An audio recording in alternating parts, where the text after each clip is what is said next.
Hello all, welcome back to the tutorial. So we'll continue our discussion on the I2C.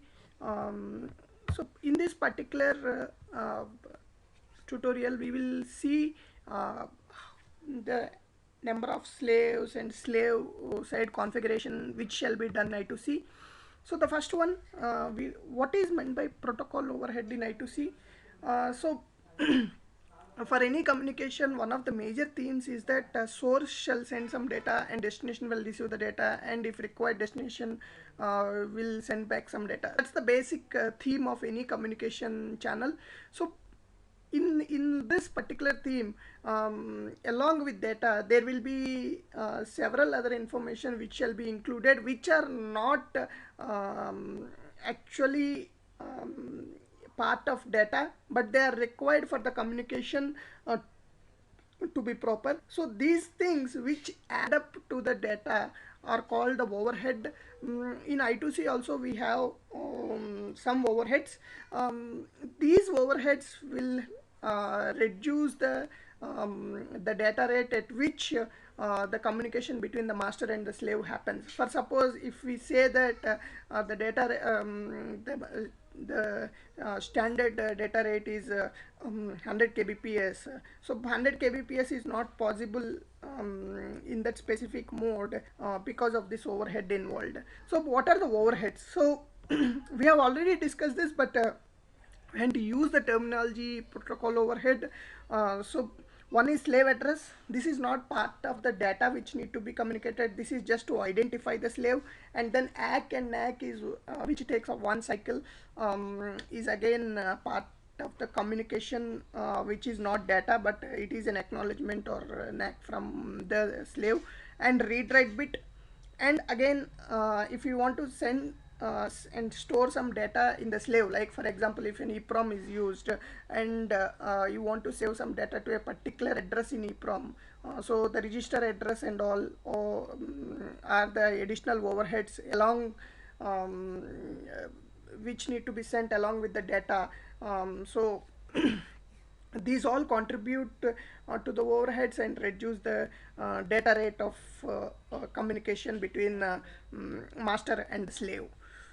And continuing further, so now for a designer or a beginner, um, one has to understand how many slaves can be connected to a particular I2C channel. Like example, if you see, we are saying that there can be a number of slaves which can be connected to a single I2C from the beginning. So theoretically if you see, as you are saying, it is a 7-bit address mode or a 10-bit address mode, and 7-bit address mode is most commonly used across the industry. So 7-bit addressing meant there can be 127 slaves that can be connected to a particular I2C channel. But one has to understand whether practically 127 slaves can be connected in any scenario or not. Right now we just need to research to see if anyone has done any such experimentation, but most designs you can see does not exceed in worst case 5 to 6 slaves on a specific board for a I2C communication. So you can go beyond that, but most of the applications doesn't demand that. But in future we have to see if there is such demand for those. And then for suppose you have a EEPROM like a 24 LC 256 which has 3 address bits. So let us assume there is a requirement to add such EEPROMs, and one has to decide how many slaves that can be connected to a particular master. This A0, A1, A2 decides that there are 3 bits that are available for addressing, which meant 2 to the power of 2, which are 4 slaves that can be connected to the master. So if you want to connect only one specific EEPROM as mentioned here, or one specific I2C slave, and number of them in a design, then the address bits that are available decides the count. And again, so now initially we were saying that theoretically, even though we say it is 127, but it is much lesser than that. But what could be the reasons which by which we are saying that it is always less than 127 are mentioned here? So one of the major requirement is that there is something called rise time and fall time in a communication channel. It is not specific to I2C, for any communication channel that is defined. So we will see is that rise time, fall time, setup time, hold time, all these are parameters. We will describe about these in future um, tutorials, as these are more relevant to high speed communication rather than low speed communication. But even the low speed communication shall have this, but at that frequency you don't see a difference, or you don't see much variation from the required setup and hold time, because the frequency of operation is much lesser.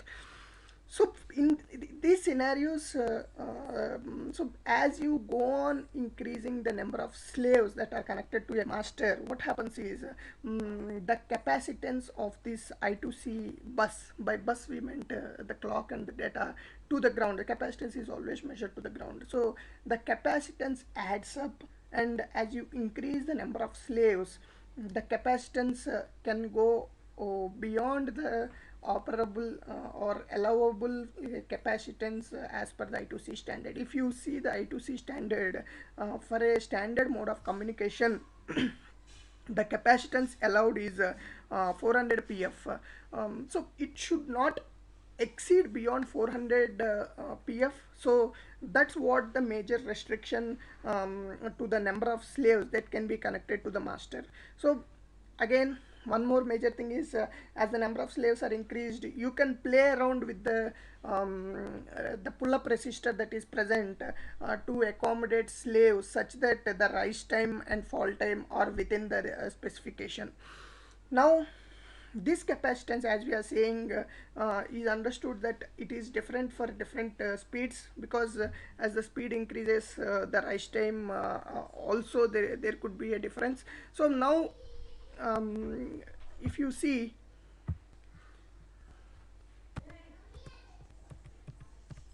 so for this is 400 pf we are saying, I will just okay, we will continue here. So when we say 400 pf for the fast mode, it is around 550 pf, I mean the 5 megahertz communication. So for different baud rates there is a different capacitance that is desired. So now based on that, by varying the R, the pull up, and then the capacitance to the ground, you can decide on the number of slaves. Now one small point to remember here is that if you are having a I2C device number of devices connected, the capacitance to the ground varies depending on the continuous ground plane you have.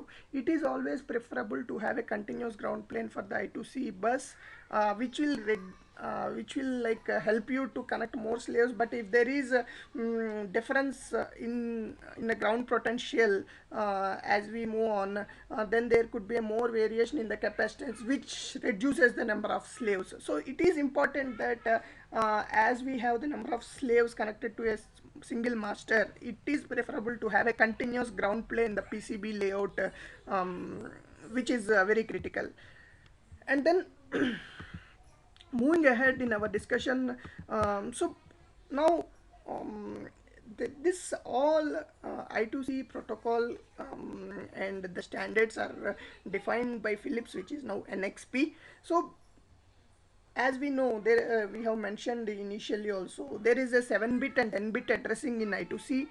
So 7-bit addressing allows 127 devices, whereas 10-bit we say 1023 devices. But the address allocation is done by the standard definers like the NXP, who are the actual owners of this I2C communication, which we can say. And if we want to use this slave addresses, we have to pay loyalty to them. So as a user, we may not be worried about this ownership of the protocol. The slave manufacturers and designers are more worried about it. We are the end users, where we just use it in application after purchasing the chip.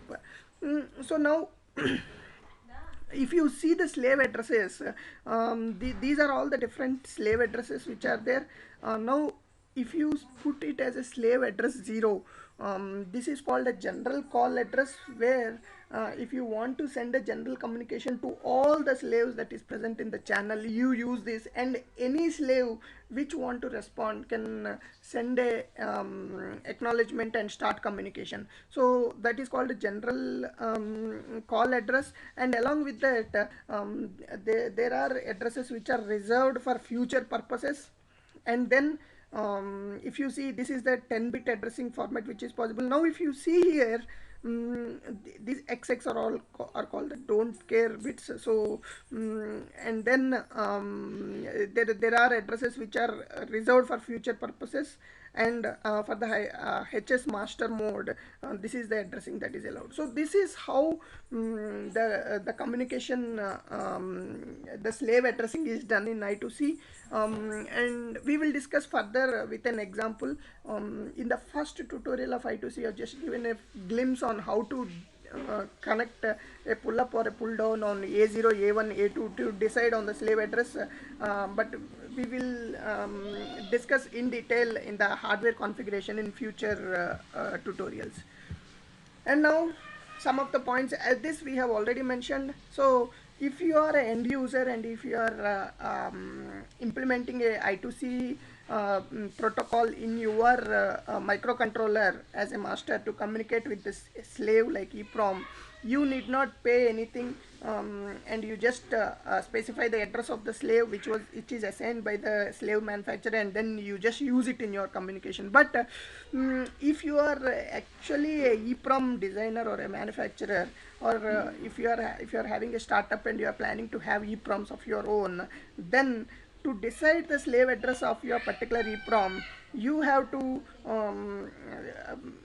buy the addressing from the NXP. So that's how the EEPROM protocol and I2C things work here. So thanks for watching. We will continue discussion in the next tutorials.